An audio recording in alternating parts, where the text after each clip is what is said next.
I was folding laundry in the living room when I heard Mitchell's truck pull into the driveway.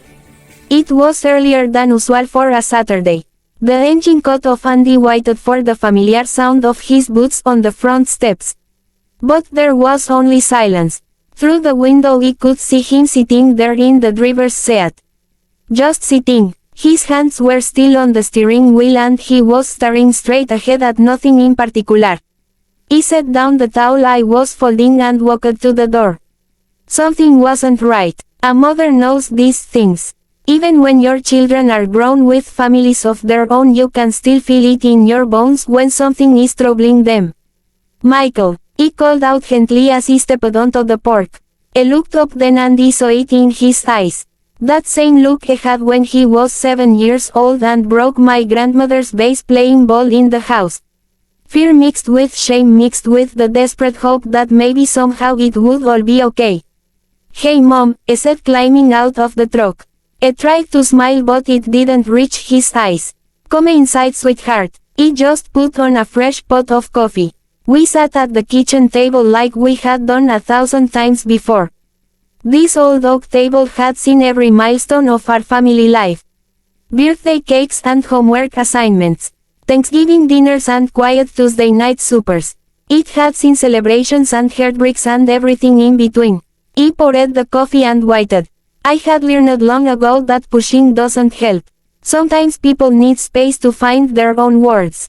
Michael wrapped his hands around the mug like he was trying to warm himself even though it was a pleasant spring afternoon.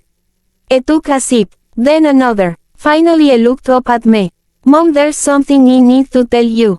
Something I should have told you a long time ago." My heart squeezed but I kept my face calm. "I'm listening. I lost my job 3 months ago. I let that settle between us. 3 months. I had been coming by every weekend like always. Talking about work projects that didn't exist. Pretending everything was fine. Janet doesn't know," I continued quickly. "I couldn't tell her. She's been so stressed about her mother's health and the kids' college expenses and I couldn't add this to her plate. I've been going to the library every day. Applying for jobs. Using up our savings. Telling everyone I'm at work." His voice cracked on that last part. This strong man who had always been so capable, so responsible, was breaking in front of me. "Oh Michael," I said, reaching across the table to take his hand. "I'm so ashamed, Mom. I'm 53 years old and I feel like a failure. Like I've let everyone down. Janet, the kids, you and Dad. I had one job. Provide for my family. And I couldn't even do that right. Now you stop that right now," I said with more firmness than I intended. "You listen to me, Michael James Henderson. You are not a failure. You are a good man who hit a rough patch. That's all this is, a rough patch." But Mom, I lied. To Janet. To everyone. What kind of man does that? I took a deep breath and decided it was time to tell him something I had never shared before. "When your father and I were first married, we went through something similar. You were just a baby. Maybe 6 months old. Your father's company downsized and he was let go. For 4 months he didn't tell me. I would leave every morning in his work clothes and spend the day at the diner or the park. Using a little bit of savings to keep up the illusion that everything was fine." Mitchell's eyes widened. "Dad, but I always seem it so, together. He was human, sweetheart. Just like you. He was scared and ashamed and didn't want me to worry. When I finally found out, I was angry at first, not about the job but about the lying. But then I realized I did it out of love. Misguided maybe, but love nonetheless. We got through it together. And we became stronger for it. What did you do? We talked, really talked, about our fears and our dreams and what really mattered. And you know what we figured out? What really mattered was right there in that tiny apartment. You in your crib, the two of us. Everything else was just details we could work out." Michael was quiet for a long moment. "I'm so scared to tell Janet. She loves you. She's going to be hurt that you didn't tell her sooner, but she loves you.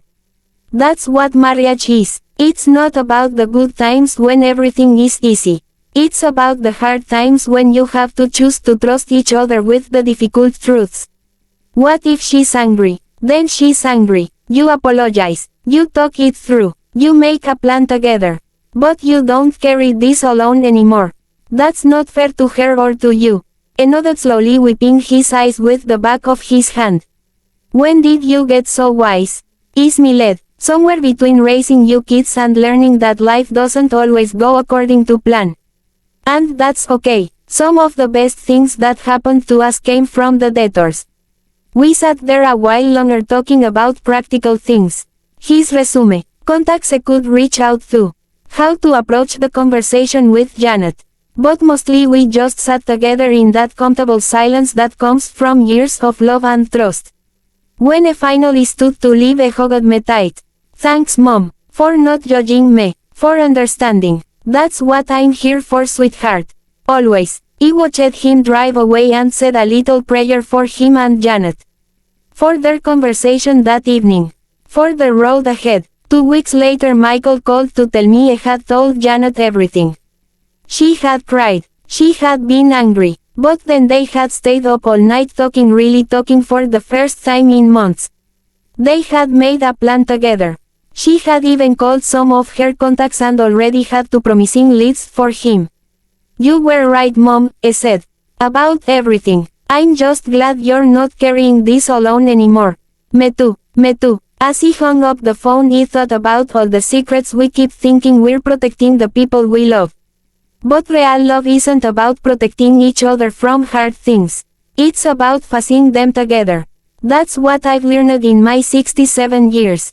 That kindness isn't about always having the right answers. It's about creating a safe space for people to be imperfect and afraid and human. It's about showing up even when things are messy. And maybe that's the greatest gift we can give each other. The permission to not have it all together. The grace to stumble and the hands to help each other back up.